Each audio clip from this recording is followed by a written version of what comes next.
If someone had told me I'd get trapped with a stranger, I would have laughed and checked the weather, not the building's wiring. I watched her at the window, unable to tear my gaze away.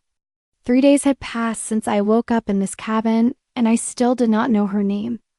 I had no idea why she brought me here or what would happen next. All I understood was the rain drumming against the roof and the way her outline sliced through the gray light. She stood utterly still, a statue carved from shadow. Dark hair spilled past her shoulders, muscles shifting beneath her black shirt with each controlled breath. Every part of her was composed and silent. Cold slipped through the wooden walls and brushed against my skin. I pulled the thin blanket tighter around myself as I shivered. But the shivering was not just from cold. It was from longing. From the desperate ache that wanted warmth, wanted touch, wanted someone to tell me I was not alone. The cabin was small. One room with a narrow bed where I sat. A couch faced an old television. The kitchen barely fit one person. Everything was clean and arranged with strange precision. I pulled the blanket tighter. The marks on my wrists were still there. Faint red lines where rope had bitten into skin. She had bandaged them carefully after. That confused me. She kidnapped me, but then she bandaged my wounds like she cared. My eyes traced her shoulders and the way she held herself so still. There was something magnetic about her silence. Something that made my heart beat faster. Even though I should have been terrified, I was terrified. But underneath the fear was something else. Something warm and dangerous.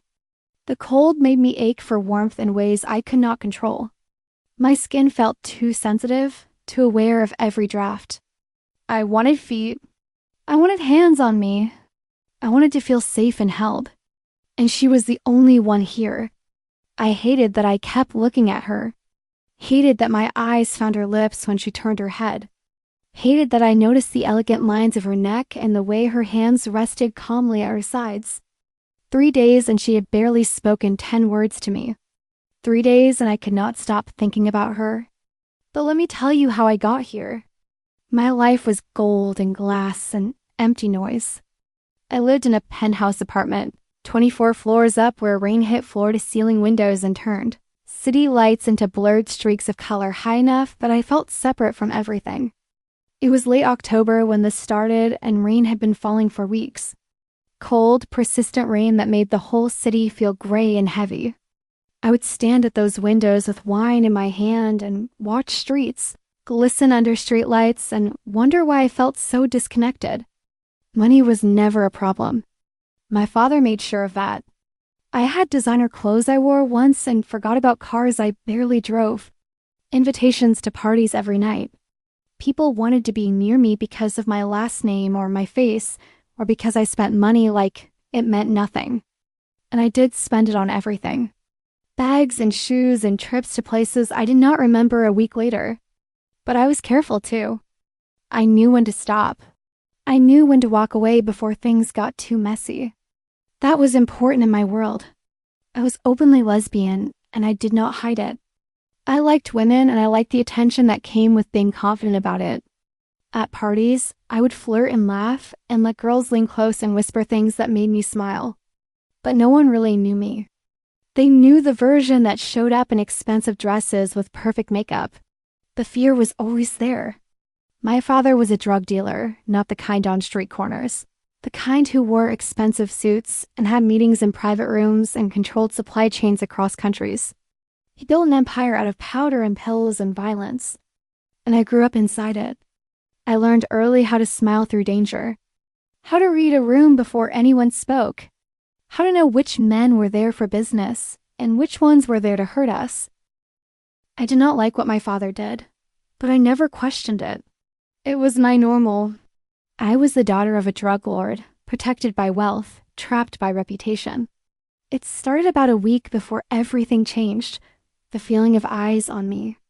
I was walking out of a boutique on a gray afternoon when I first felt it. Rain misted down softly, and I just bought a leather jacket I did not need. My shopping bags hung from my arms, and suddenly the sensation hit me like cold water. Someone was watching. I stopped on the sidewalk and turned around slowly.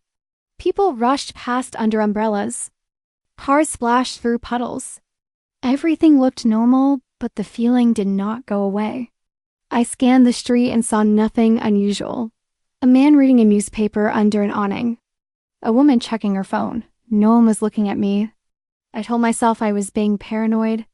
My father's world made me like that. Always looking over my shoulder. Always aware of danger even when there was none. It was exhausting. The next day, it happened again. I was at my favorite cafe with big windows that fogged up from steam. I sat at a corner table with a latte and watched rain slide down glass. The cafe was warm and smelled like coffee and cinnamon. I felt safe there, but then the sensation crawled up my spine, being watched. I looked up quickly and scanned the other customers. An older man on a laptop. 2 girls taking photos of drinks. A guy in a dark jacket sitting alone near the door. The guy in the dark jacket, he was not looking at me. He was staring down at his coffee, but something about him felt wrong. The way he sat still. The way his shoulders were tense, like he was ready to move. I watched him for a full minute and he never looked up once. Maybe I was imagining things. It happened again at the gym. Again when I got my nails done. Again when I stopped by my father's office. Always that sensation of being observed. Always scanning crowds and seeing nothing. I started to think I was losing my mind. My father had enemies, lots of them. I grew up knowing danger could come at any moment, but I had security. My father made sure of that. So why did I feel so exposed? The party invitation came and I did not think twice about going. Parties are my escape. Loud music and crowds and alcohol that made everything blur at the edges. I could lose myself there. Forget about fear and loneliness and the feeling of being watched. I spent hours getting ready that night. A black dress that hugged every curve. Heels that made my legs look endless. Makeup that made my light brown eyes stand out against my blonde hair. I looked in the mirror and saw someone confident and beautiful and untouchable. The venue glowed like a jewel box when my driver dropped me off. Warm golden lights spilled from tall windows onto wet pavement. Music pulsed so loud I felt it in my chest before I stepped through the doors. Inside was warmth and noise and bodies pressed close together. The space was beautiful. High ceilings with crystal chandeliers, dark wood floors, a bar that stretched along one wall lit from below so bottles glowed. The DJ booth sat elevated, pumping out music that made everything vibrate. I loved it immediately. I pushed through the crowd toward the bar. People turned to look. Some smiled. Some stared. I was used to it. The bartender knew what I wanted. Champagne in a tall glass. Someone called my name. Sabrina waving from a booth. She was drunk already. I made my way over and she pulled me into a hug that smelled like vodka and roses. We talked about nothing. Her new boyfriend, someone's breakup, plans for next weekend. The conversation felt hollow, but I nodded and smiled. The music changed to something with a heavy beat, and Sabrina grabbed my hand and pulled me toward the dance floor. Bodies moved together in dim light. The bass thrummed through the floor and into my bones. I let myself get lost in it. My hips moved to the rhythm and I raised my arms above my head and closed my eyes. This was what I came for. This feeling of being alive and free. Someone moved in close behind me, bodies still swaying to the music. Hands slid around my waist. I turned and found a girl with dark, curly hair and a smile that screamed trouble. Hours slipped by in what felt like minutes. More champagne, more strangers, more music. Eventually, I needed to breathe. I pushed my way through the crowd toward a side door that opened onto a balcony. As soon as I stepped outside, a blast of cold air slammed into me. The rain had picked up, louder now, beating against the awning overhead. The city stretched out past the railing dark buildings with glowing windows, streets slick and shining beneath the streetlights. I leaned my weight on the railing and let the mist kiss my face. My skin was overheated from dancing, and the cool damp air felt like relief. I closed my eyes and drew in a long breath. That was when it hit me again, that feeling of being watched. My eyes flew open and I spun around. The balcony was empty. Just me, the rain, and the muffled pulse of music leaking from inside. Still, the sensation was so intense it made my heart race. I scanned the darkness past the railing, glanced down at the street below, but there was nothing there except rain and shifting shadows. I told myself to go back in, grab another drink, and shake it off, but my hands were trembling. I turned toward the door, and that was when I heard them footsteps behind me. Fast, too close. I started to turn, but a hand clamped around my wrist like iron. Another hand sealed over my mouth before I could scream. I twisted, tried to yank free, but the grip was inhumanly strong. A voice brushed my ear, low and steady. "Don't fight." Everything blurred after that. I was dragged backward, my heels scraping over concrete. I tried to kick, but my legs refused to obey. Something pressed over my face. A cloth.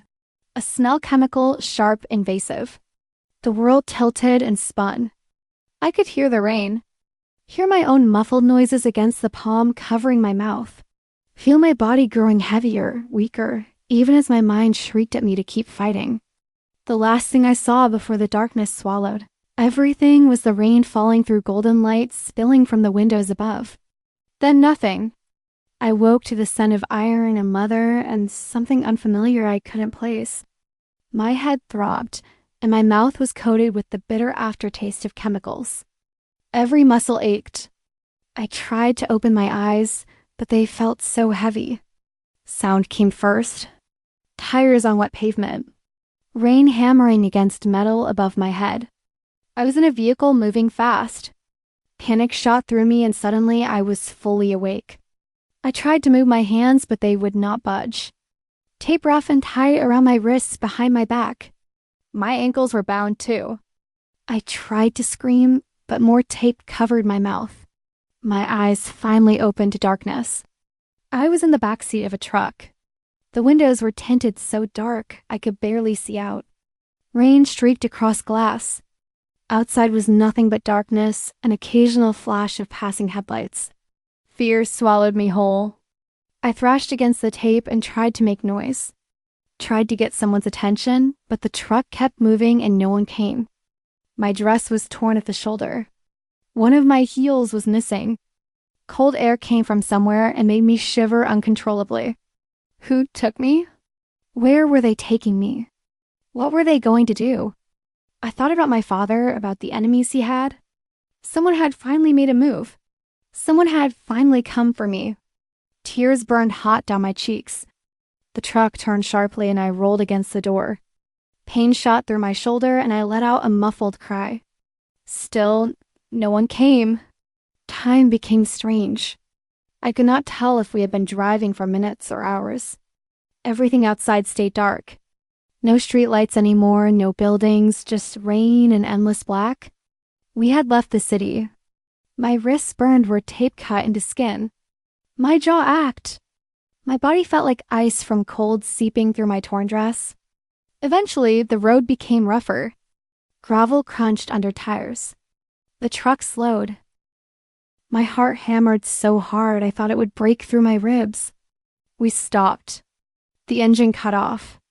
And suddenly, there was just the sound of rain.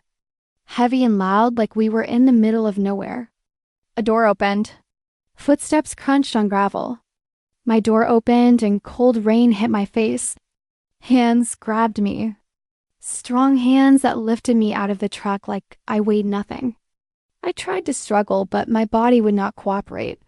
The tape around my ankles kept me from kicking. I got my first look at my surroundings slowly. Trees, nothing but trees in every direction. Dark trunks disappearing into gray mist. Rain falling so thick I could barely see 10 feet ahead. The ground was mud and dead leaves. And there, in a small clearing, was a cabin.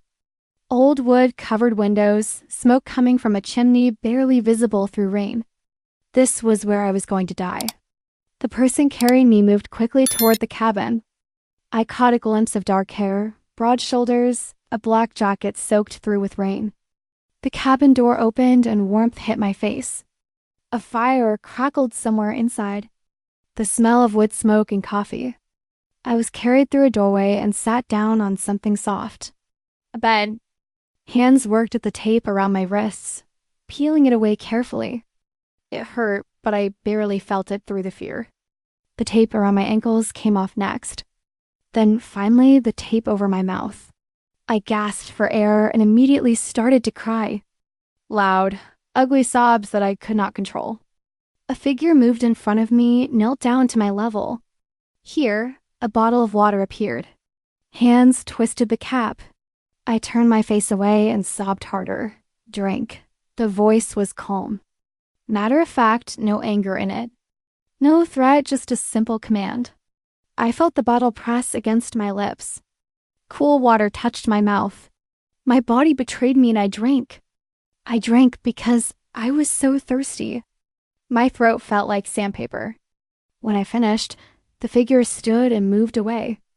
I finally looked up. She was tall, muscular in a way that spoke of hours in the gym. Dark hair pulled back in a ponytail. Sharp features that looked carved from stone. Dark brown eyes that watched me with an expression I could not read. She looked dangerous, like she could break me in half without effort. But there was something else too. Something in the way she held herself. Controlled, precise, almost elegant, despite the violence she clearly carried in her body. My heart was still racing, but now for a different reason. Fear mixed with something I did not understand. Something that made my skin feel too hot, despite the cold. "Who are you?" My voice came out broken and raw. "What do you want from me?" "Where am I?" She just looked at me, said nothing. Her eyes stayed on mine for a long moment, and I felt pinned by that gaze, like she could see right through me, like she knew every thought in my head. Then she turned and walked away toward the small kitchen area. I sat on that bed, shaking and crying and completely terrified. She moved around the kitchen with quiet efficiency, opening cabinets, lighting a stove. The smell of soup began to fill the small space. I watched her and tried to understand what was happening. Tried to make sense of being kidnapped and brought here, but then given water and food. She did not look at me again, just kept working, stirring the pot, checking the fire in the corner, moving like I was not even there. The silence stretched between us like a living thing. My breathing slowly calmed. The tears stopped, but the fear remained, and underneath it, that strange pull toward her that I could not explain. After what felt like hours, she ladled soup into a bowl and brought it to me.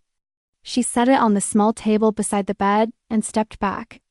"Eat," one word spoken in that same calm tone. Then she walked away and sat in a chair by the window, looking out at the rain, ignoring me completely. I stared at the soup and my stomach growled despite everything. But I did not touch it. I would not give her the satisfaction. That was 3 days ago. 3 days of refusing to eat while my stomach twisted with hunger. 3 days of watching her move around the cabin like a ghost. 3 days of silence so thick it felt like drowning. Eventually I gave in. Hunger always wins. I ate the soup she brought. Small bites at first, then desperate gulps because it tasted so good and I was so empty. She watched me from her chair by the window, but said nothing. The routine became familiar in a twisted way. She would make food and bring it to me. I would eat. She would take the bowl away. She never spoke unless absolutely necessary. Never touched me except to check my bandages. The bandages on my wrists where the tape had cut deep. She changed them every morning with careful hands, gentle despite everything. The cold mornings were the worst. I would wake shivering under the thin blanket and see her already awake, already dressed, already staring out at the rain like she was waiting for something.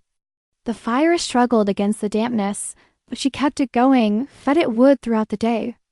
The warmth never quite reached the bed where I sat. One morning I woke to find something new on my wrist.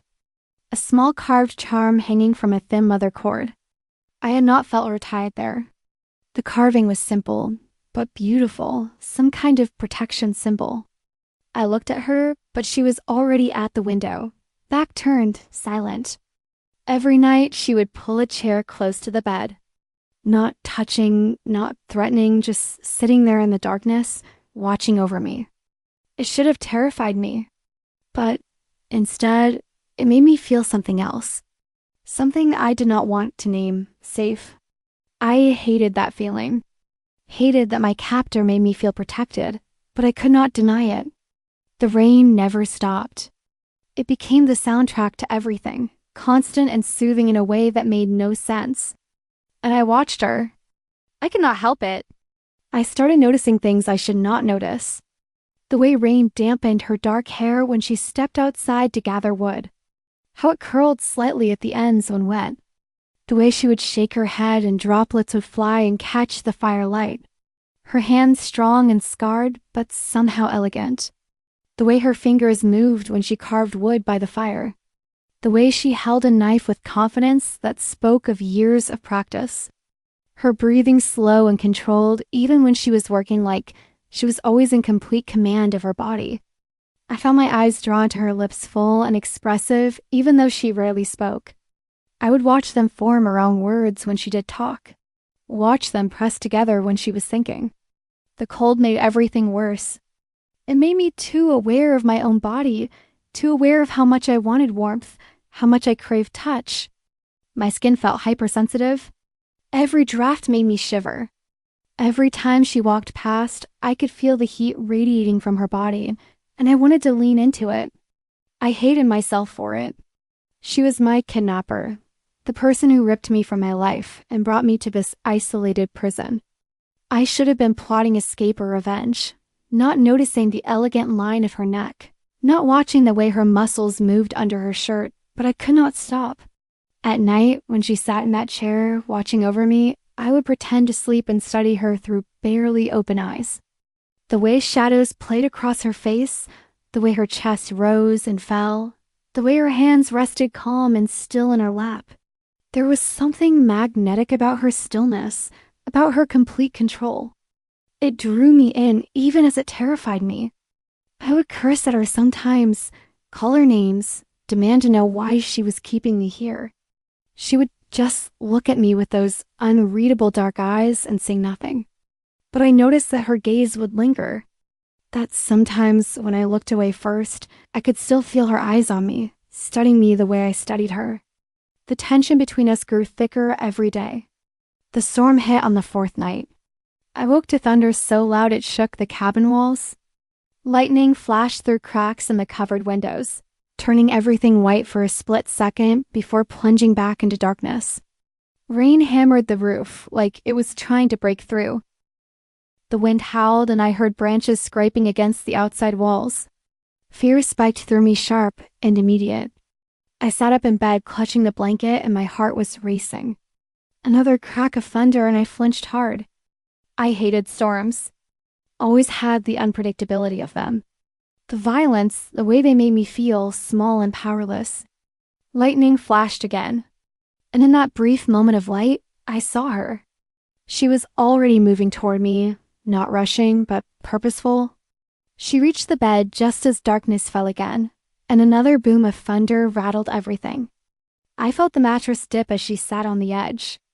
"It's just a storm." Her voice cut through the noise, calm and steady like always. "I know that." My voice shook despite trying to control it. Another flash. Another boom. I jumped, and before I could stop myself, my hand shot out and grabbed her arm. She went still. I felt her muscles tense under my fingers. We stayed like that, frozen in the darkness between lightning strikes. I should have let go. Should have pulled my hand back and pretended it did not happen, but I did not. Her arm was warm, solid, real, and I needed something real to hold on to. "I won't let anything happen to you." She said it so quietly I almost did not hear over the storm. Something in my chest cracked open. The storm raged for hours. She stayed on the edge of the bed. I kept my hand on her arm. Neither of us spoke again. When morning finally came gray and exhausted, the storm had passed. Light rain pattered softly against the roof. The violence was over. She stood and walked back to her chair by the window like nothing had happened, but everything had changed. The key fell from her jacket pocket 2 days after the storm. She had hung the jacket on the back of a chair while she went outside to check on something. I watched from the bed as a small silver key slipped out and landed on the floor with a tiny metallic sound. My heart stopped. I looked at the door. She had just stepped outside. I could see her through the window, checking the roof for damage. The key was right there, just a few feet away. My mind raced. This was my chance. Maybe my only chance. I moved slowly, quietly, sliding off the bed and onto the floor. My left hand was still bound with the restraint, but I could move enough to stretch my leg out. I extended my foot and tried to hook the key with my toes. It took 3 tries. My heart pounded so hard I thought she would hear it from outside. Finally, I got it, dragged it closer, picked it up with trembling fingers. The lock clicked open, and suddenly I was free. I looked out the window. She was still on the roof, focused on whatever she was doing up there. I did not think. I just moved out the door into the cold, gray afternoon. Rain misted down light and soft. My bare feet hit mud and I ran straight into the forest. Branches whipped at my face and arms. My dress caught on thorns. I did not care. I just ran. I had no idea where I was going. No plan, just away. Anywhere away from that cabin. The forest was dense and dark. Trees pressed close together. The ground was slick with mud and dead leaves. I slipped and caught myself and kept running. My lungs burned, my legs ached, but fear and adrenaline pushed me forward. I ran for what felt like hours. The forest all looked the same. No landmarks, no paths, just endless trees and gray mist. Then my foot caught on a root. I went down hard. Pain exploded in my ankle as it twisted wrong. I hit the ground and mud splashed up into my face. I tried to get up, but my ankle would not hold me. I crawled forward on hands and knees, tears streaming down my face, mixing with rain and mud. Then I heard it. Footsteps behind me, heavy and deliberate. Not hurrying, just steady and inevitable. I tried to crawl faster, but it was useless. The footsteps got closer, closer. Then she was there. She appeared through the mist like a ghost. Her face was calm, not angry, not upset, just that same unreadable expression she always wore. I tried to fight, tried to kick at her with my good leg, tried to claw at her when she knelt down beside me. She caught my wrists easily. Held them in one hand while rain fell on both of us. Stop, one word. Quiet but firm, I did not stop. I thrashed and screamed and tried everything. She just waited. Let me exhaust myself. When I finally collapsed, sobbing into the mud, she let go of my wrists. Then she slipped one arm under my knees and the other behind my back and lifted me like I weighed nothing. I was too tired to fight anymore, too broken. I just cried against her shoulder as she carried me back through the forest. The walk back felt longer. She moved carefully, avoiding roots and branches, making sure not to jostle my injured ankle. Rain fell steadily now. We were both soaked through. Her shirt clung to her body, and I could feel the warmth of her skin through the wet fabric. Part of me wanted to hate her in that moment. Hate her for catching me, for bringing me back, for being so calm while I fell apart. But another part of me felt something else entirely. Relief maybe, or safety, or something I did not have a name for. When we reached the cabin, she pushed the door open with her shoulder and carried me inside. The warmth hit us immediately. The fire she had left burning crackled cheerfully like nothing had happened. She sat me down gently on the bed. Then she knelt and carefully examined my ankle. Her touch was professional, detached, but gentle. I watched her through tears and rainwater dripping from my hair. She did not speak, just wrapped my ankle in a clean bandage. Then she reached for the restraint. Please, my voice cracked. Please don't. She paused, looked up at me. Those dark eyes held something I could not read. Then she attached the restraint anyway, but looser than before. She stood and walked away without a word. I sat there shaking from cold, from pain, from exhaustion and fear and confusion. She brought towels and set them beside me. Then she went to the kitchen and started making tea. The silence stretched.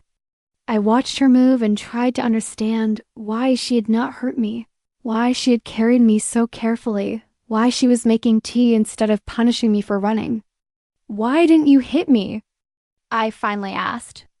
My voice was hoarse. She did not turn around, just kept working. "I escaped. Shouldn't that bother you? Or are you just waiting for your boss to tell you what to do next?" The words came out bitter, angry. "You act like you're so far above everyone else, but at least people working for my father have some confidence in what they're doing." That made her stop. Her shoulders tensed. She turned slowly and looked at me. "I'm not here to hurt you." Her voice was quiet, but there was an edge to it now. "I'm doing my job. That's all this is." "Then why keep me here?" I demanded. "What's the point of any of this? You're not calling my elder. So what the hell are you doing? Who are you even working for?" She did not answer. Just turned back to the tea. Frustration burned through me.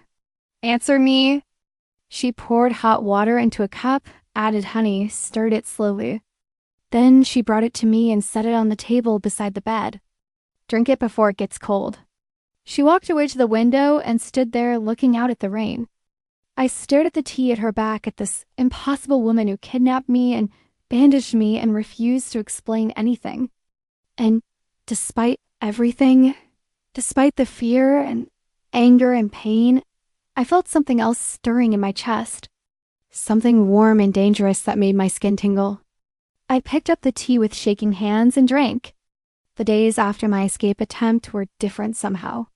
She never mentioned it, never punished me for running, just went back to the routine like nothing had happened.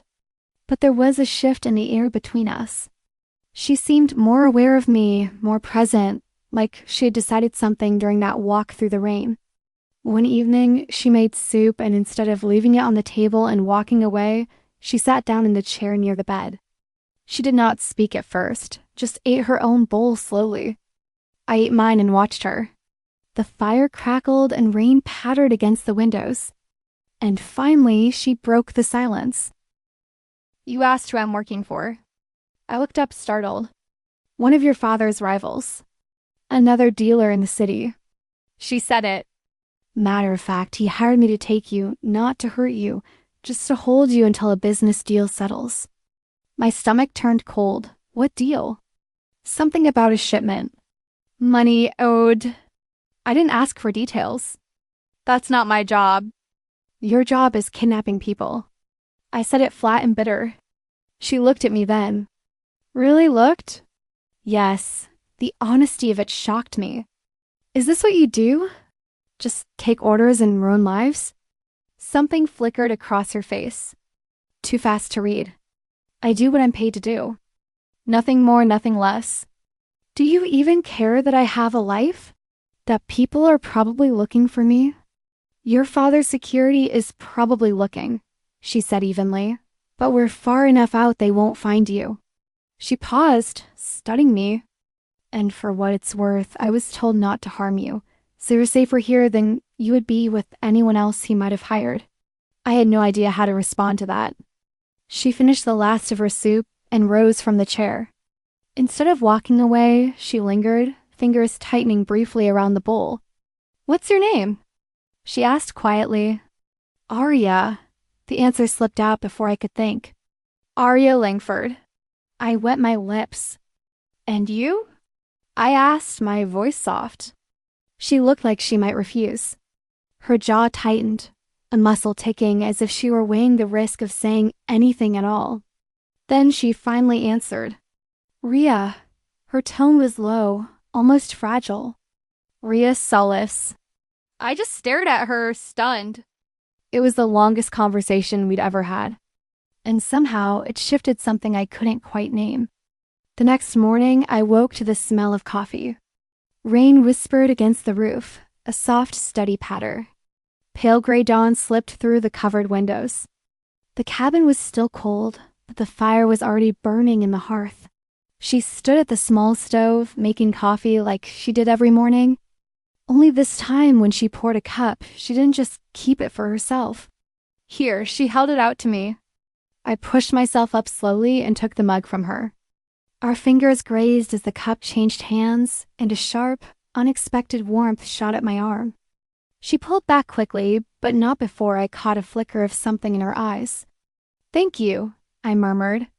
She gave a brief nod and turned away, but she didn't retreat to the far corners of the room. Instead, she settled into her usual chair by the window with her own cup cradled in her hands. We drank in silence, watching the rain together. It was such a small thing, almost domestic, yet it made my chest ache. The coffee was strong and hot, exactly what my body craved. I wrapped both hands around the mug and let the heat sink into my palms. Every so often, she glanced at me quick, assessing looks, like she was making sure I hadn't broken somehow. I caught myself watching her too, the way the morning light threaded through her dark hair. How her profile looked sharp and quietly beautiful against the gray-washed window. Despite the warmth of the cup, the chill in the cabin made me shiver, made me acutely aware of how much I wanted to be closer to the fire, closer to any warmth at all, closer to her. I tried to shove that thought away as soon as it formed. But it returned, and kept returning. Every time she looked at me, every time our eyes met and held for just a second too long, there was something building between us. Something neither of us was talking about, but it was there in every glance, every small gesture, every moment of silence that felt too heavy to breathe through. When she stood to refill her coffee, I found myself tracking her movements, the way her body moved, the strength in her shoulders, the confidence in every step. She caught me staring and paused. For a moment, we just looked at each other across the small cabin. Then she turned away and the moment broke. 3 more days passed in that strange new routine. We talked more now, small conversations over meals. Nothing too personal, but more than before, I learned she liked her coffee black, that she carved wood to keep her hands busy, that she had lived alone for as long as she could remember. She learned that I hated being cold, that I missed real showers, that despite everything, I did not actually miss my old life as much as I thought I would. That confession surprised both of us. One afternoon, I worked up the courage to ask the question that had been burning in my mind. "Can I move this?" I gestured to the restraint on my wrist. She looked up from the wood she was carving. Her expression was unreadable as always. Then slowly she nodded. I waited for her to come unlock it, but she just went back to carving. "You're not going to run again." She said it like a statement, not a question. "How do you know?" "Because you would have tried already." She glanced up. "And because, I'll just bring you back." She was right. And I hated that she was right. "I need to wash," I said quietly. The cold had seeped so deep into my bones. I acted. I needed hot water. Needed to feel clean. Needed something. She sat down her carving and stood. Walked to the small bathroom and I heard water running. When she came back, she gestured for me to follow. The bathroom was tiny, just a bathtub and sink and toilet, but steam was already rising from the tub, and the sight of it made something in me break with relief. She stood in the doorway, watching as I approached the tub. I looked back at her, uncertain. "Do you need help?" She asked it clinically. No emotion. "No," I said quickly. "But can you just stay close?" I did not know why I sat. Maybe because I was afraid of being alone. Maybe because some twisted part of me wanted her near. She nodded once and leaned against the doorframe. Her eyes stayed on me, but not in a threatening way, more like she was making sure I did not fall. I turned away and slowly peeled off the dress I had been wearing for days. It was ruined, torn, and stained with mud and rain. I let it drop to the floor. The cold air hit my bare skin and I shivered violently. My whole body ached for warmth, for touch, for something to chase away the chill that had settled into my bones. I stepped into the tub and the hot water was almost painful at first. Then it became perfect. I sank down slowly and let it cover me up to my shoulders. A sound escaped me. Something between a sigh and a sob. Relief and need all mixed together. I looked up and found her still watching from the doorway. But something in her expression had changed, softened, maybe. Or maybe I was imagining it. Rain fell against the small bathroom window. Gray light filtered through steam rose around me, and she stood there like a guardian, silent and steady. The hot water loosened something in me, made me brave or stupid. I could not tell which. "Do you love me?" The words fell out before I could stop them. She went very still, her dark eyes locked onto mine. The silence stretched. Rain pattered against glass. Steam swirled between us. She did not answer, did not move. Just looked at me with an expression I could not read. But her eyes said everything. Her mouth would not. I saw something there. Something raw and unguarded for just a moment before she locked it away again. "Why won't you answer?" My voice came out softer, pleading. Still nothing. I stood up from the bath. Water streamed down my body. I did not care about being naked. Did not care about anything except getting an answer. I stepped out, dripping onto the floor, and walked toward her. "Do you love me?" I asked again. Closer now. Close enough to see her throat work as she swallowed, her jaw clenched, her hands curled into fists at her sides, but she did not step back. "Please," I whispered. "Just tell me." Something flickered across her face. Pain maybe, or fear. Then that mask slammed back down. She reached out and grabbed a towel from the rack, held it out to me without a word. I took it, but I did not move away. I wrapped it around myself and stood there staring up at her. Then I did something crazy. I stepped forward and wrapped my arms around her. She froze. Every muscle in her body went rigid, but she did not push me away. I pressed my face against her shoulder and felt the warmth of her body through her shirt. Felt her breathing change. Felt her hands hover uncertain near my back. Then slowly, so slowly, her arms came up and wrapped around me. It lasted maybe 5 seconds. Then she gently pushed me back. "If you want to wash properly, you should hurry." Her voice was rough, strained. "I still have tasks to do." She turned and walked out of the bathroom. I stood there dripping and confused and more certain than ever. She felt something. Maybe she would not say it. Maybe she could not, but she felt it, and that changed everything. That night, the temperature dropped.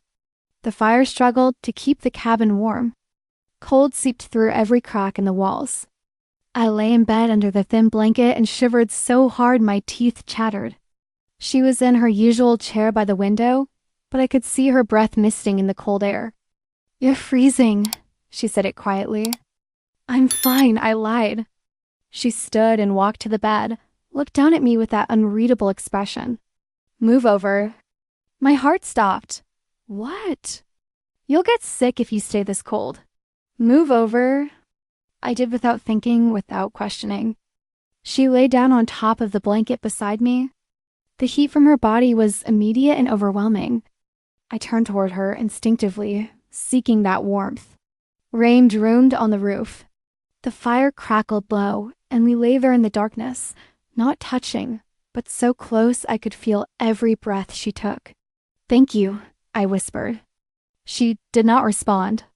Minutes passed, maybe hours. The cold gradually retreated, but something else took its place. Awareness of how close we were, of how badly I wanted to close that last bit of distance. I shifted slightly. My hand brushed against hers. She did not pull away. I turned my head and found her already looking at me. Even in the darkness, I could see her eyes. Could see something burning there that matched what I felt. "Rhea," I did not know where the name came from. It just felt right. "What?" Her voice was barely audible. "Is that your name?" A pause then. "Yes, Rhea." I said it again, testing it, loving how it felt in my mouth. She moved then, just slightly turned toward me, so we were face to face. The air between us felt charged electric. I did not think.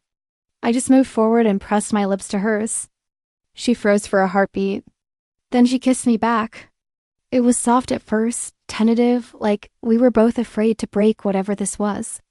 Then it deepened. Her hand came up and cupped my face. My fingers tangled in her hair. The kiss turned desperate, hungry. All the tension that had been building for days exploded between us. She pulled back just enough to look at me.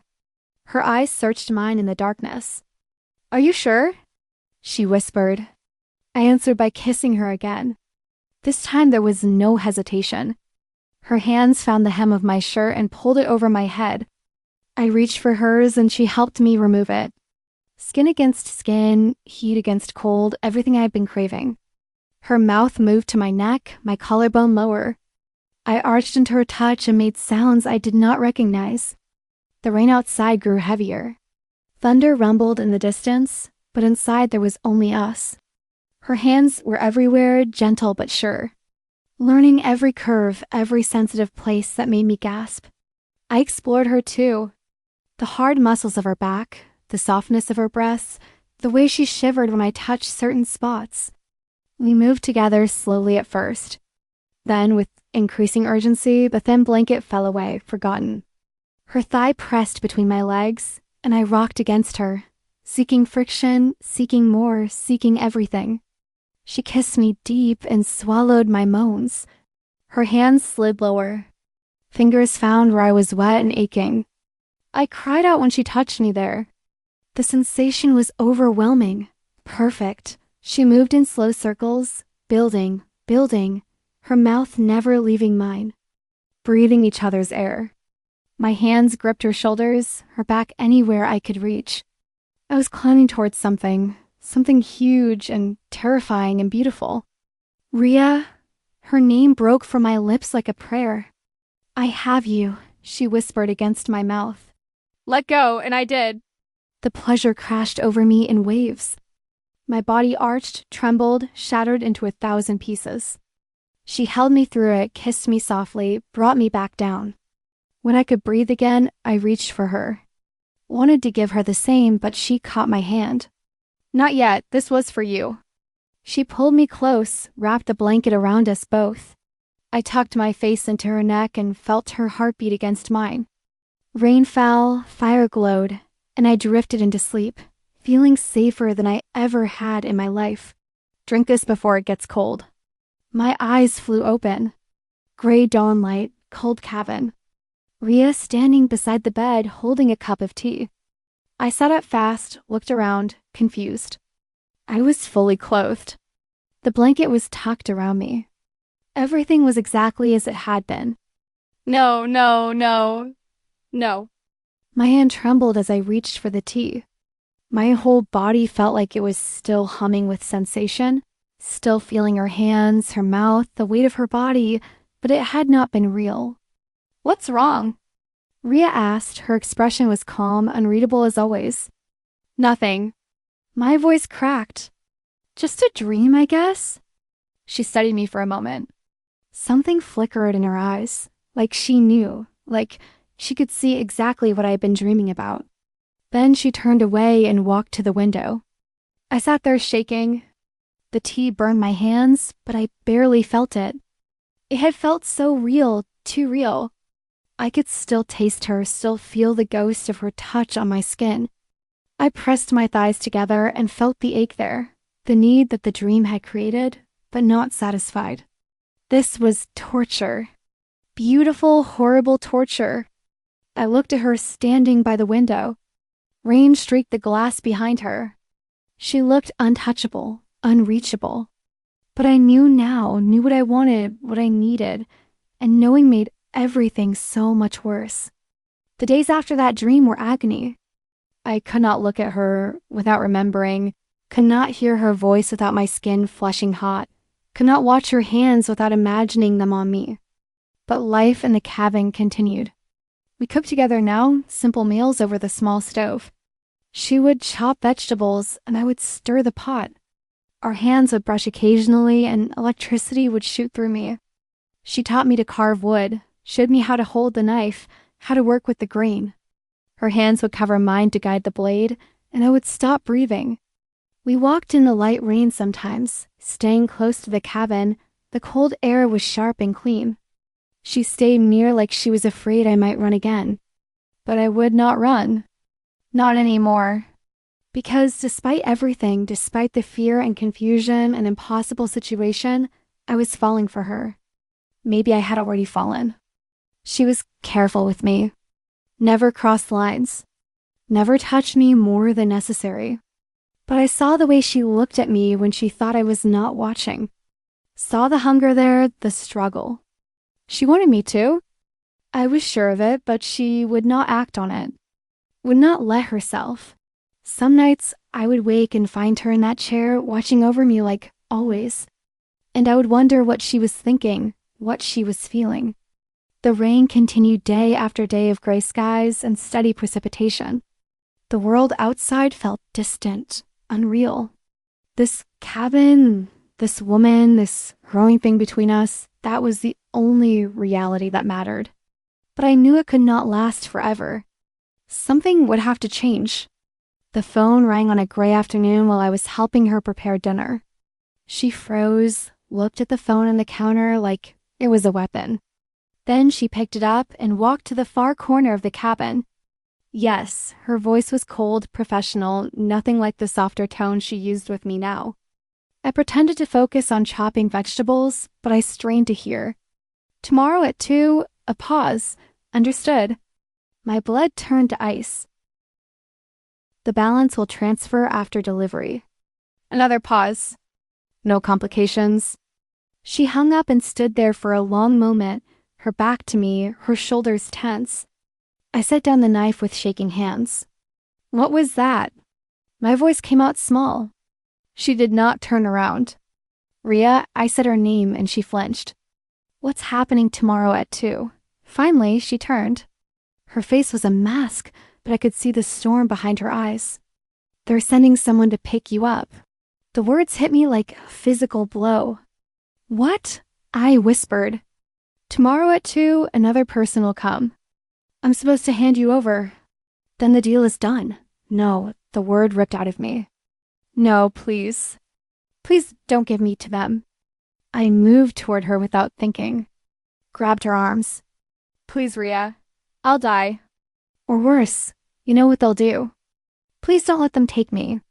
Her jaw clenched, her hands curled into fists. I could see her struggling, fighting against something. Please, I begged, tears streaming down my face. Now I'm begging you. Outside, the rain grew heavier, darker, like the sky was matching the moment. She looked at me and I saw her mask crack. Saw the person underneath. The one who carved me protection charms. Who held me during storms. Who looked at me like I mattered. I won't. She said it so quietly, I almost missed it. What? I won't hand you over. Her voice grew stronger. I can't. Relief flooded through me so intense, I almost collapsed. But they'll come looking? She continued. We have to run tonight. We have until tomorrow to get far enough away. I nodded frantically. Okay, yes, anything. She pulled away and started moving, gathering supplies, packing bags. Her movements were quick and efficient. I stood there watching, my heart racing, everything changing in an instant. We were running together. While she packed, I could not stay quiet. Why? I asked. Why can't you just give me away? Is it because of the money? She stopped, turned to look at me. No, she shook her head slowly. It's not about money. Then what? She set down the bag she was holding, walked toward me. For once, there was no mask, no walls, just raw honesty in her eyes. Because I love you, she said it simply, like it was the most obvious thing in the world. My heart stopped. Wait, what you mean? Yes, Arya. I love you. She said my name like something precious. I didn't want to. I tried not to, but I do. Tears spilled down my cheeks again, but this time from relief, from joy. I've been falling for you since the moment I brought you here, she continued, her voice rough with emotion. Maybe before that. Maybe when I was watching you at that party. I don't know. But I care about you truly, and I can't let them take you. I closed the distance between us and threw my arms around her. This time she did not hesitate. She wrapped her arms around me tight and held me like I was something valuable she was afraid to lose. I love you too, I whispered against her shoulder. I thought I was going crazy, falling for my kidnapper, but I love you. She pulled back just enough to look at me. Then she did something I had only dreamed about. She kissed me. It was different from the dream, somehow more real, more desperate, more perfect. When we broke apart, we were both breathless. "We need to go," she said. "Now, before anyone comes early," I nodded. "Where?" "I have another place deeper in the forest, more hidden. We'll go there first. Then we figure out the next step." "Together," I said firmly. "Together," she agreed. We finished packing in minutes, loaded everything into her truck. Rain poured down as we ran back and forth. When everything was ready, she took one last look at the cabin. "This place kept you safe," I said quietly. "No," she looked at me. "You made me want to keep you safe. That's different." Then we got in the truck and drove into the rain-soaked darkness, running towards something instead of from it, running toward each other. We drove for over an hour in tense silence before I finally asked the questions that had been burning in my mind. "Tell me everything. Who hired you? Why me? What was the real reason?" She kept her eyes on the dark road ahead. Rain hammered the windshield. Her knuckles were white on the steering wheel. "Your father's rival, a man named Voss. He operates on the east side of the city." The name sent chills through me. I had heard my father mention him, always with anger, always with threats. "He wanted leverage," she continued. "Your father took a shipment that belonged to Voss. Cost him millions. Voss wanted insurance, well, they negotiated terms, so I was just a bargaining chip." "Yes," she said it honestly. "No sugarcoating." "And you take jobs like this often?" "I take whatever jobs pay well and don't require me to hurt people unnecessarily." She glanced at me. "I'm not a good person, Arya. I've done things, bad things. My whole life has been this. Blood and silence and alcohol to forget." "Why alcohol?" "Because it's the only thing that made me feel anything," she paused. "Until you," my chest tightened. "I never had anyone." She continued quietly. "No friendly, no friends, just contracts and empty rooms. I told myself I liked it that way, that attachments were weakness. And now I know I was lying to myself." She looked at me again. "You made me feel things I didn't know I could feel, and it terrified me." I reached over and took her hand. She squeezed mine tight. "What happens if they find us?" I asked. "They'll try to take you back or hurt us both as punishment." Her voice was matter of fact. "Boss doesn't forgive easily." "And my father, he's probably looking too. Might even work with Voss temporarily to get you back." She shook her head. "We're running from both sides now." The weight of it settled over us. "I'm sorry," she said suddenly. "I'm sorry I took you. Sorry I got you into this. Don't." I tightened my grip on her hand. "If you hadn't, I'd still be stuck in that empty life, surrounded by people, but completely alone. At least now I have you." She lifted my hand and pressed a kiss to my knuckles. "We'll figure it out," she said, a quiet promise. The truck kept rolling forward, deeper into the dark, into whatever waited ahead. We had no real plan, no guarantee of safety, but we had each other, and for now that had to be enough. The farther we went, the worse the road became. Smooth pavement gave way to gravel, then to rough dirt that was barely visible under the pounding rain. Trees closed in tight on both sides, crowding the edges of the narrow track. The headlights carved out a pale tunnel in front of us, but everything beyond that thin strip of light was swallowed by blackness. "How much farther?" I asked. "Another hour, maybe." Rhea didn't look away from the road. "It's deep hidden. I used it years ago for another job. They might find it eventually. But it'll buy us time." "Time for what? I didn't ask."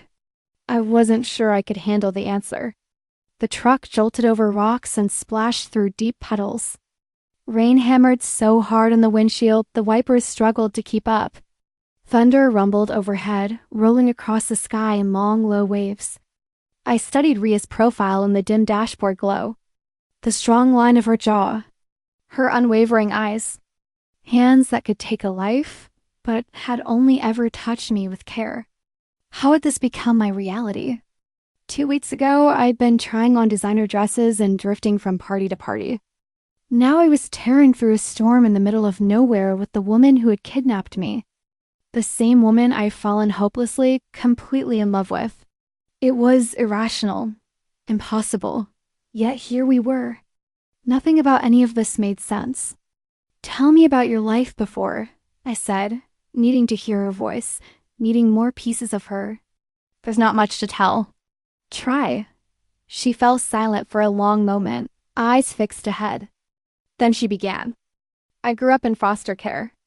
Moved around a lot. Never stayed anywhere long enough to make connections." Her tone was flat, stripped of emotion. "When I aged out, I had nothing. No skills, no education, no one. How did you end up doing this?" I asked. "Survival." She didn't hesitate. "I took whatever work I could. Security, bodyguard jobs. Eventually someone realized I was good at being unseen, good at getting things done quietly." She paused. "The money was better than anything else. And I didn't have to pretend to be normal." "Were you always alone?" "Always." The word came out steady, almost matter of fact. "I tried dating a few times, but I couldn't let anyone in. Couldn't risk them seeing who I really was." Her fingers flexed on the steering wheel. "And now I've let you see everything." She glanced over at me. "And somehow you're still here." "I'm not going anywhere," I said. She smiled, then a small, fragile curve of her lips, tinged with sadness but undeniably real. The road ahead curved sharply, and she slowed the truck. Through the rain, I could barely make out a structure ahead. Another cabin, smaller than the first, more run down, almost swallowed by the forest. "We're here," she said. Inside the cabin was cold and damp. Rhea got a fire going while I looked around. It was rougher than the other place. One room, a bed in the corner, a table and 2 chairs, no kitchen, just a hot plate and some shelves. But it was shelter, and we were together. Once the fire was burning, she pulled out a bottle from her bag. Whiskey, she poured herself a generous amount and drank it in one swallow. "Want some?" she offered. I shook my head. She poured another and this time sipped it slowly, staring into the flames. "What we're doing," she said finally. "This love between us." "It's wrong." My chest tightened. "Don't say that it is." She looked at me. "I kidnapped you, Arya, held you prisoner, and now you think you love me. That's not healthy. That's not real. Don't tell me what I feel." Anger rose in me. "I know what's real." "Do you?" she challenged. "Or is this just survival instinct? Stockholm Syndrome? You're confused and scared, and I'm the only person here. So your brain is trying to make sense of it by creating feelings that aren't real."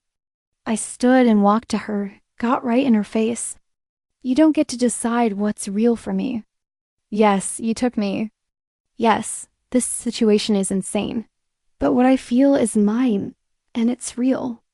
She looked away. "I've lived in darkness my whole life. Everything I touch dies or breaks. I'm not good for you. Maybe I'm not looking for good." I grabbed her face and made her look at me. "Maybe I'm looking for real, and you're the first real thing I've ever had." Her eyes glistened. For the first time, I saw her close to tears. "I don't know how to do this," she whispered. "I don't know how to be with someone." "Then we'll figure it out together." I kissed her then, tasting whiskey and rain and fear and love all mixed together. She kissed me back desperately, like she was drowning and I was air. When we broke apart, she pressed her forehead against mine. "I love you, Arya Langford." She said it like a confession. "God help me." "I love you." "I love you to Rhea Salas," her name finally complete. We held each other while the fire crackled and rain pounded the roof. 2 broken people trying to make something whole. The next morning, the rain had lightened to a drizzle. Rhea woke me early. "Get dressed. We need to start your training." "Training?" "If we're going to survive this, you need to know how to defend yourself." She led me outside into the cool gray morning.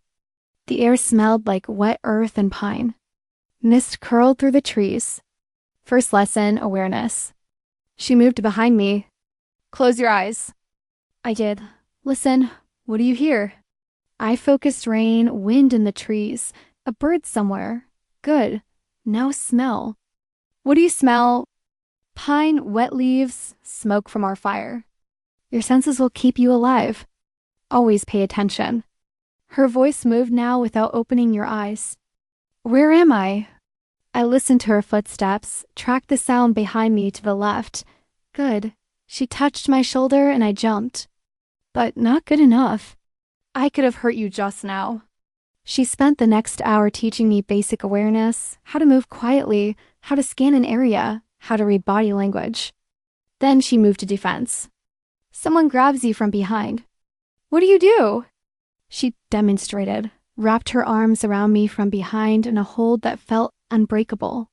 Don't panic. Breathe. Find their weakness. She talked me through it. Stomp on their foot, elbow to the ribs, headbutt if you can reach. We practiced over and over. Her grabbing me trying to break free. She was patient, correcting my form, praising when I did something right.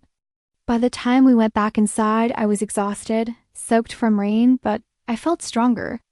She made us soup and we ate in comfortable silence. Tomorrow we do striking, she said. You need to know how to hurt someone if necessary.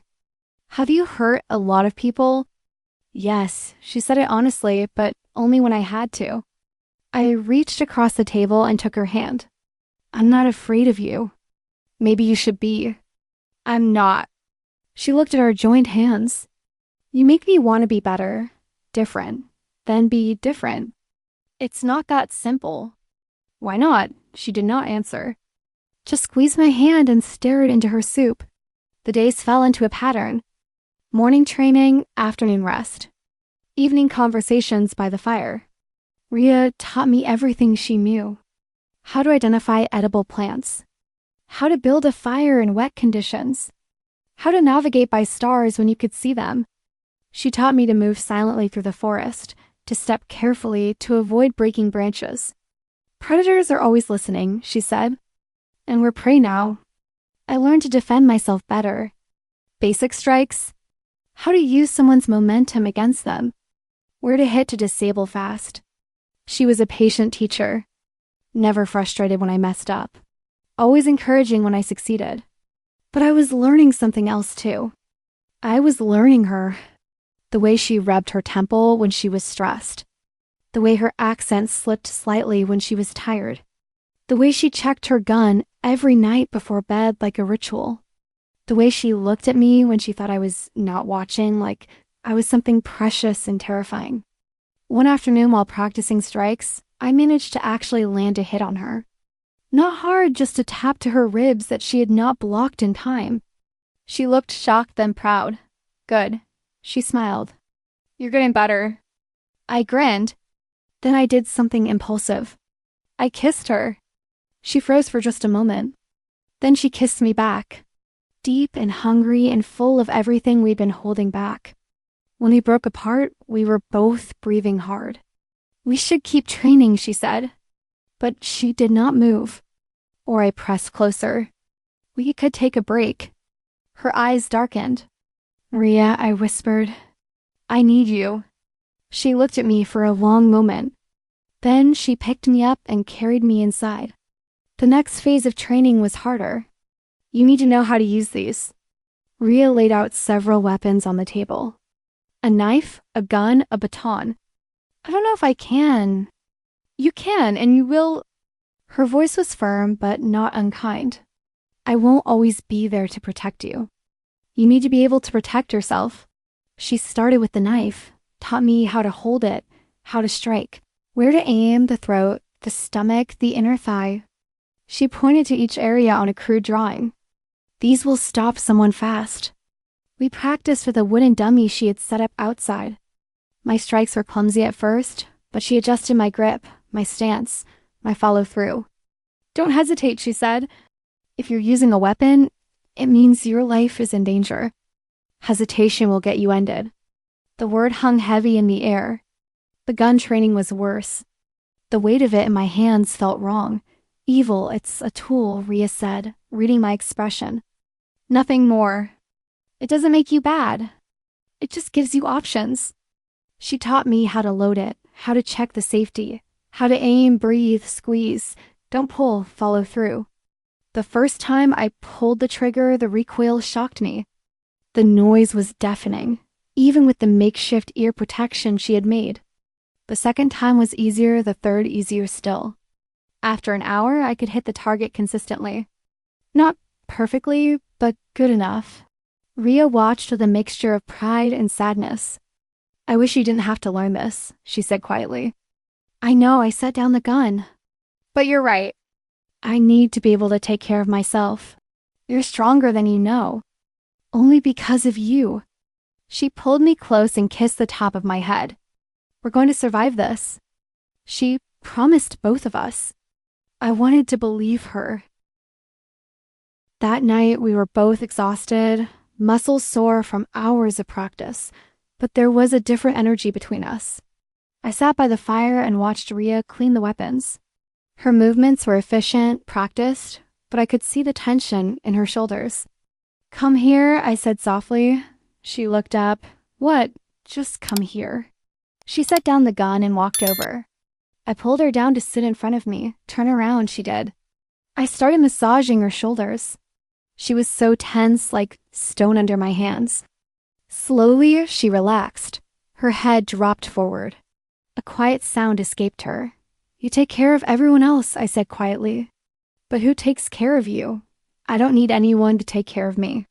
Everyone needs someone. I worked my thumbs into the knots in her back. She sighed. It was the most unguarded sound I had ever heard from her. That feels good, she admitted. Good. We stayed like that for a long time, me kneading away her tension, her slowly melting under my touch. When I finally stopped, she turned to face me.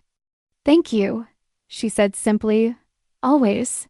She cupped my face with both hands and kissed me slow and deep and full of tenderness. When she pulled back, her eyes were dark with want. Arya, yes, I answered. She stood and pulled me up with her, led me to the bed. This time there was no urgency, no desperation, just slow exploration, hands learning every inch, mouths tasting skin, whispered words in the darkness.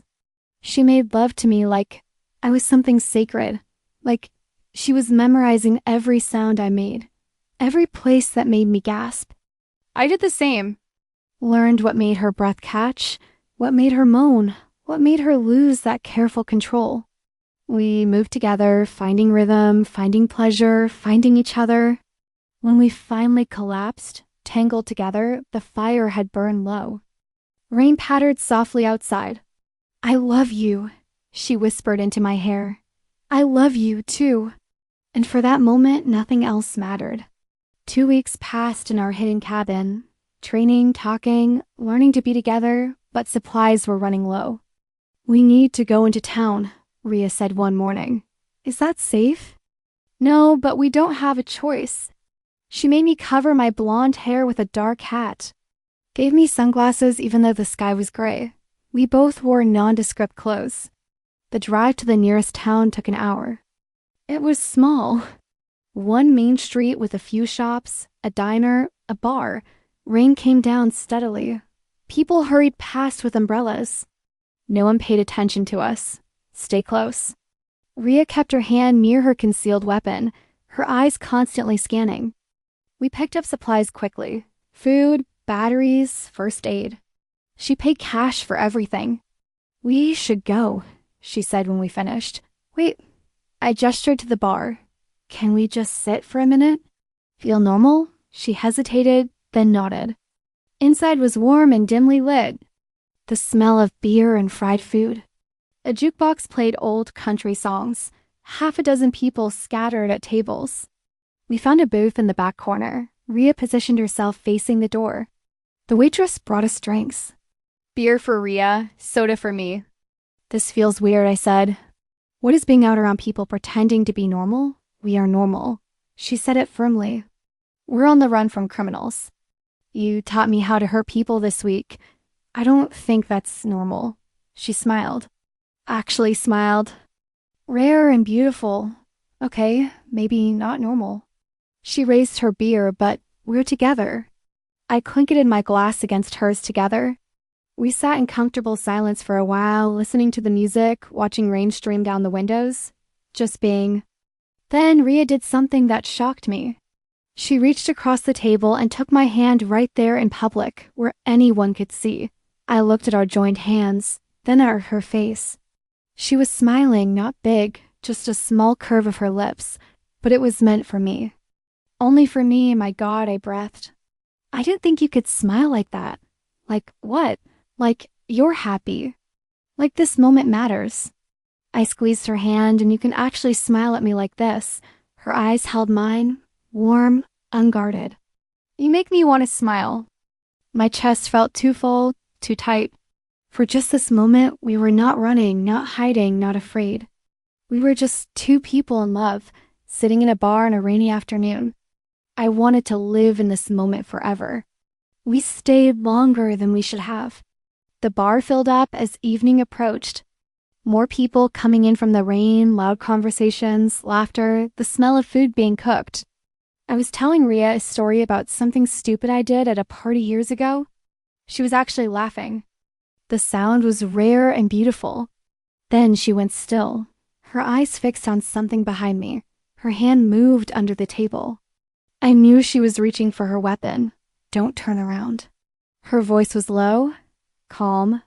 3 men just walked in. They're looking for someone. My blood turned cold. Us, maybe. Stay low. Don't make eye contact. I hunched down in the booth, my heart hammering. I heard footsteps, heavy boots on wooden floors, coming closer. Rhea's eyes tracked them. Her body coiled like a spring, ready to release. The footsteps stopped at our table. Excuse me, a man's voice, rough and unfriendly. We're looking for someone. Young woman, blonde. Seen anyone like that? No. Rhea's voice was flat, bored. Just me and my girlfriend having a drink. Mind if I see your face, sweetheart? He was talking to me now. She minded having some privacy. Rhea said, we're trying to have a nice evening. I wasn't asking you. The tension was thick enough to cut. I felt Rhea shift, preparing. Last chance, the man said. Show your face or I make you show it. That was when Rhea moved. She was out of the booth so fast I barely saw it. One hand grabbed the man's wrist and twisted. The other struck his throat. He went down gagging. The other 2 men rushed forward. Rhea was faster. She swept the first one's legs and he crashed into a table. Glasses shattered. People screamed. The second man pulled a weapon. Rhea was on him before he could aim. Disarmed him with 2 precise strikes, then put him down with a blow to the temple. The whole thing took maybe 10 seconds. Run! Rhea grabbed my hand and pulled me toward the back exit. We burst out into the rain, sprinted toward her truck parked in the alley. Behind us, I heard shouts, more footsteps. Rhea practically threw me into the passenger seat, jumped in herself, and started the engine. Bullets sparked off the truck bed as we peeled out. She drove like a demon, taking corners too fast, running lights, weaving through traffic. I held on to the door handle and prayed. After 10 minutes, she finally slowed, took a series of back roads, making sure we were not followed. Only when we were back on the empty forest road did she finally speak. Are you hurt? No. My voice shook. I'm okay. Her hands were white-knuckled on the wheel. I'm sorry. I should have been more careful. You saved us. I almost got us caught. The adrenaline was wearing off. I started shaking. She pulled over and reached for me. I fell into her arms and let the fear out. She held me tight. I have you, she murmured. You're safe. I have you. We sat in the truck while rain hammered around us until I could breathe again. By the time we got back to the cabin, it was full dark. Rhea checked the perimeter, made sure no one had followed, then locked us inside and checked all her weapons. I sat on the bed and watched her.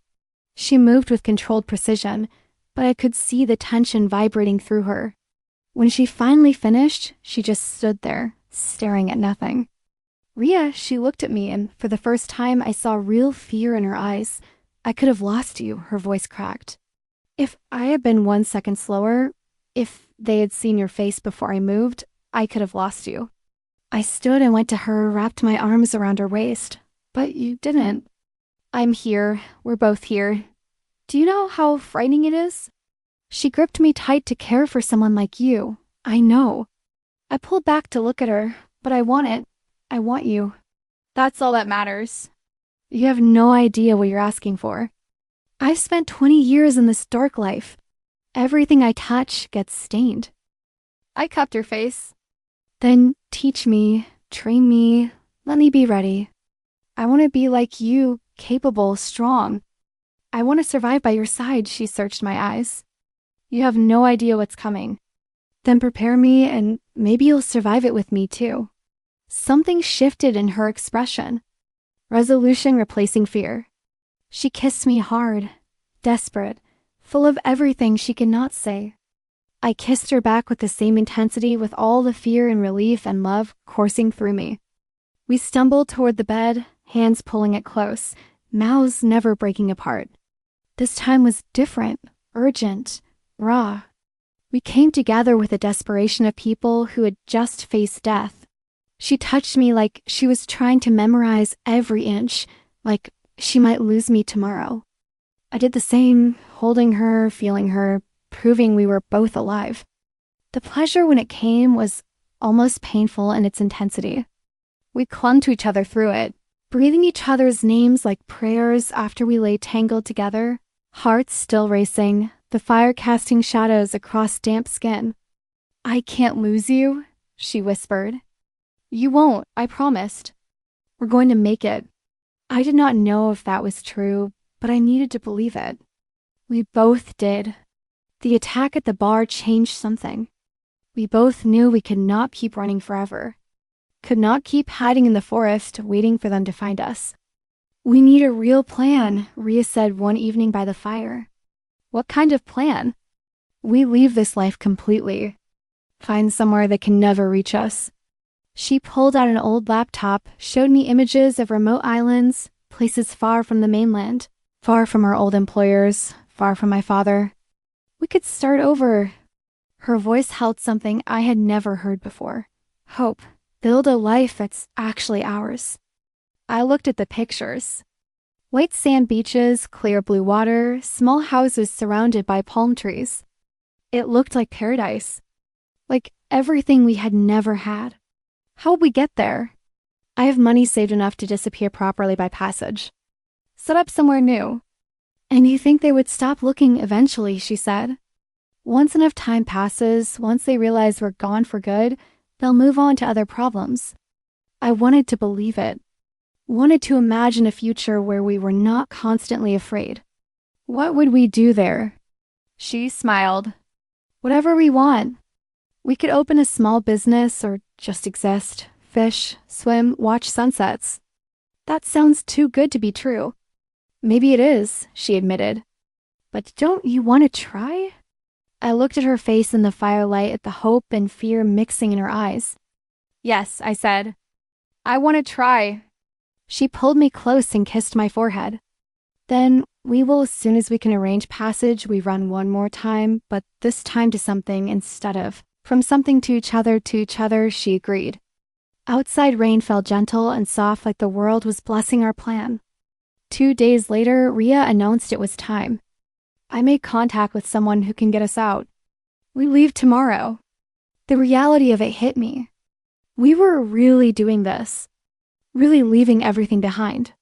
We spent that last day preparing, packing what little we would take, burning documents, covering our tracks.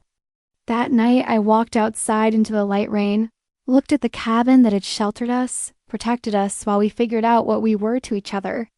Rhea came out and stood beside me. "You okay? I'm just thinking." This place, it was a prison at first, but it became something else. It became a beginning. Yes, I leaned against her. Everything changed here. She wrapped an arm around me. "For me, too." We stood in the rain watching the cabin like we were saying goodbye to an old friend. Thank you, I said quietly. For what? For choosing me? You could have just handed me over. Done your job, collected your money. I couldn't, she said simply. The moment I saw you, really saw you, I was already lost. I turned and kissed her in the rain, slow and sweet. When we went back inside, we made love one last time in that cabin on that bed where so much had changed between us. In the morning, we loaded the truck. Rhea took one last look around. Then she started a controlled fire that would erase any evidence we had been there. We drove away as smoke curled into the gray sky, not looking back, only forward. The drive south took 3 days. We stopped at motel along the way, small places that did not ask questions, paid cash, used fake names. Each night, we would collapse into whatever bed was available, too tired to do anything but hold each other. But each mile we drove, the tension slowly eased. The rain lessened as we went south. Gray skies gave way to lighter clouds, then patches of blue. I forgot the sun existed, I said when I saw it for the first time in weeks. Rhea smiled. Me too. We stopped at roadside diners, held hands openly across tables. No one knew us. No one cared. For the first time, we felt like a real couple, not criminals on the run, just two people in love taking a road trip. One night, we splurged on a nicer hotel, one with a real bed and clean sheets, and a bathroom that had actual water pressure. I stood in the shower for 30 minutes, just feeling hot water on my skin, washing away weeks of fear and cold. When I came out, Rhea was lying on the bed. Then she took her turn in the shower and returned. Her dark hair was wet and loose around her shoulders. She was wearing just a tank top and shorts. She looked relaxed, happy even. I crawled onto the bed and into her arms. This is nice, I said. What is nice? Feeling normal, being warm, having you. She kissed the top of my head. We're gonna have this every day soon. Real beds, real showers, safety. I can't wait. That night, we made love slowly, taking our time. No urgency, no fear, just pleasure and connection and love. After I lay with my head on her chest, listening to her heartbeat, I never thought I could have this, she said quietly. What? Someone to love. Someone who loves me back. A future that's not just violence and emptiness. I propped myself up to look at her. You have it now. You have me. I know. She touched my face. That's what scares me most. Having something to lose. Then we don't lose it. We fight for it. Always. Always. She pulled me down and kissed me like a promise. We reached the coastal city on the evening of the 3rd day. The air smelled different here. Salty, fresh. The rain had stopped completely, and the sky was a pale blue, fading to orange as the sun set. We're here, Rhea said. The city was beautiful. Old buildings with colorful facades, streets lined with cafes and shops, music drifting from open doorways. We found a small hotel near the water. This time, Rhea paid for a week. We were staying long enough to arrange passage. That night, we explored the city, walking hand in hand through narrow streets. Light rain started to fall, but it was warm, pleasant.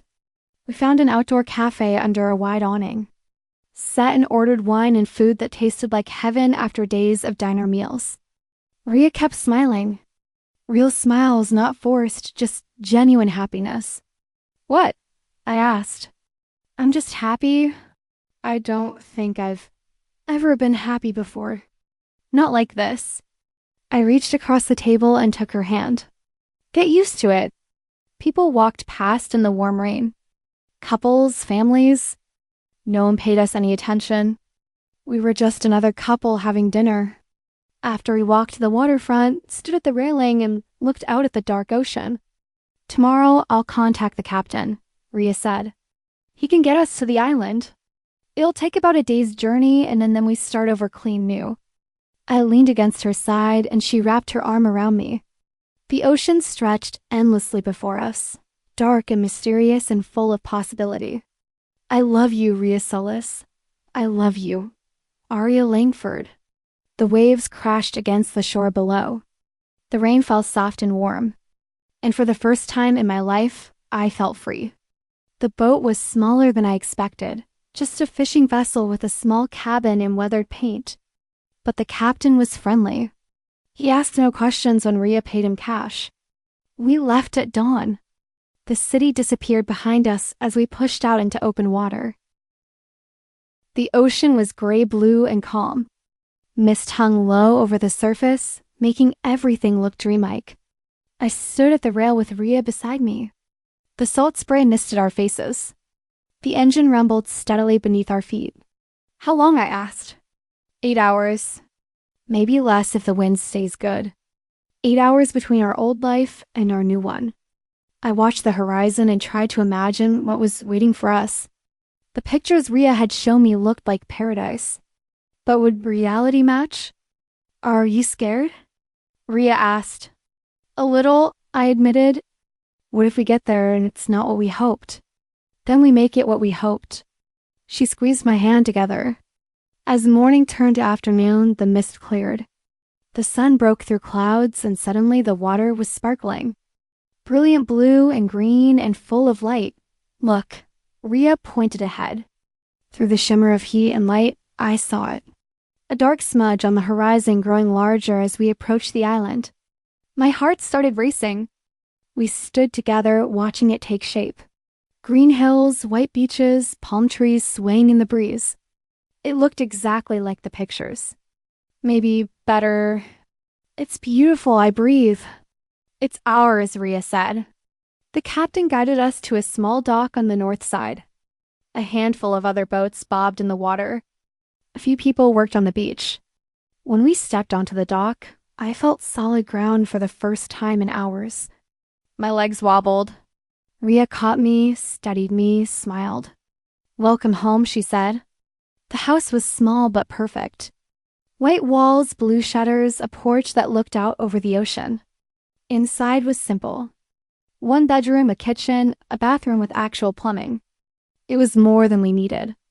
More than I had hoped for. How did you find this? I asked. I contacted someone I knew years ago, someone who owed me a favor. Rhea set down our bags. The rent is paid for 6 months. After that, we can decide if we want to stay. I walked through the rooms, open windows to let the ocean breeze in. The air was warm and clean and smelled like salt and flowers. From the bedroom window, I could see the beach. White sand, clear water, a few local children playing in the surf. Rhea, she came and stood beside me. We made it, I said. We actually made it. She wrapped her arms around me from behind, rested her chin on my shoulder. We did. I turned in her arms and kissed her long and deep and full of relief and joy and love. When we broke apart, we were both smiling. Let's go to the beach, I said. We spent the rest of the afternoon walking in the sand, letting waves wash over our feet, feeling sun on our skin. No one bothered us. The few locals we passed nodded hello and moved on. We were just another couple who had come to the island for peace. As the sun set, we sat on the porch and watched the sky turn orange and pink and purple. I never want to leave, I said. Then we won't. Rhea pulled me close. This is home now. That night, we fell asleep in a real bed, in a real house, safe and free and together. And I slept better than I ever had in my life. The days fell into a beautiful rhythm. We woke with the sun, made coffee on the small stove, drank it on the porch while watching the ocean wake up. Mornings we would walk the beach, sometimes swim. The water was warm and clear, so different from the cold rain we had left behind. Afternoons we explored the island. Found a small market where locals sold fresh fish and fruit. Met a few neighbors who welcomed us warmly. Evenings we cooked together. Simple meals with fresh ingredients. Ate on the porch watching sunsets that took my breath away every time. Nights we made love slowly, learning each other without fear or urgency, just pleasure and connection and love. Rhea changed in ways I had not expected. The tension she always carried began to ease. She smiled more, laughed more, touched me freely without that careful control. She was becoming who she was always meant to be. One morning, I woke to find her already up, standing on the porch, looking out at the water. I joined her and wrapped my arms around her from behind. "What are you thinking about?" "How lucky I am." She turned in my arms. "Toned is happiness. Peace. Yes, you do. I've done terrible things, Arya. Hurt people, ruined lives. That was before. This is now." I touched her face. "You chose to be different. You chose love over money. Me over your old life. That matters." Her eyes were wet. "I love you so much it terrifies me." "I love you too, and I'm not going anywhere." She kissed me then, soft and sweet and full of promise. "I want to marry you," she said suddenly. My heart stopped. "What?" "I want you to be my wife. I want to build a life with you. A real life." Her eyes held mine, steady and certain. "Will you marry me, Arya Langford?" Tears spilled over before I could even answer. "Yes," I choked out. "God, yes." We held each other as the sun rose over the ocean, wrapped around each other like we were already promising forever. We chose a simple ceremony, just us, the ocean and the sky. I wore a white dress from a little local shop, light and easy, perfect for the beach. Rhea wore a pale shirt and pants, her dark hair loose around her shoulders. We walked down to the shore at sunset, the sky brushed with pink and gold. There was no officiant, no guests, no witnesses but the sea. Just us, standing barefoot in the sand, making our own vows. "I promise to love you every day," Rhea said, her voice steady even as her eyes shimmered. "To protect you, to choose you always." "I promise to love you without fear," I answered. "To build this life with you, to be your home always." We exchanged the simple rings we'd found at the market, thin silver bands that caught the last of the fading light. When the sun touched the horizon, we kissed, sealing every word we'd spoken. Light, warm rain began to fall, like a blessing. We laughed as we ran back to the house hand in hand, drenched and breathless and impossibly happy. That night, we made love as wives, as partners, as two people who had found each other against every odds stacked against them. Time moved the way it only does when you're truly happy. Days slid into weeks, weeks into months. We settled into rhythms, into a life that felt real and earned. We made routines, discovered favorite spots, befriended the locals, learned the pulse of the island. Rhea taught me how to fish. I taught her how to cook the local dishes. We planted a small garden, coaxed herbs and flowers out of the soil. She stopped drinking, told me she didn't need it anymore, that she had something better now, that the numbness had been replaced with joy. I watched her change, slowly and then all at once, from the silent, dangerous woman who had taken me to the cabin into someone softer, open, and free. The steel inside her never vanished, but it was wrapped in warmth now. And I changed too. I wasn't the empty girl desperately spending money to fill herself up. I was capable, strong, happy.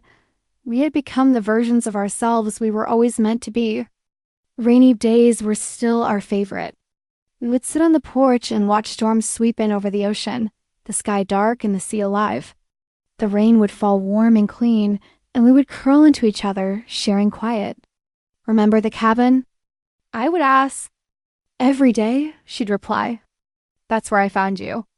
"Really found you?" "That's where we found us." On those stormy afternoons, we would make love slowly, with the rain tapping on the roof and the salt of the ocean in the air. Reconnecting, remembering, honoring everything we had survived to reach this place. Years went by. We put down roots, built a home, a life, a future. We had everything we never knew we needed. Every morning I woke up feeling the same thing: gratitude. Grateful for the party where she first saw me. Grateful for the cabin where we fell in love. Grateful for the courage it took to run. Grateful for the island, the quiet, the peace. Grateful for this woman beside me.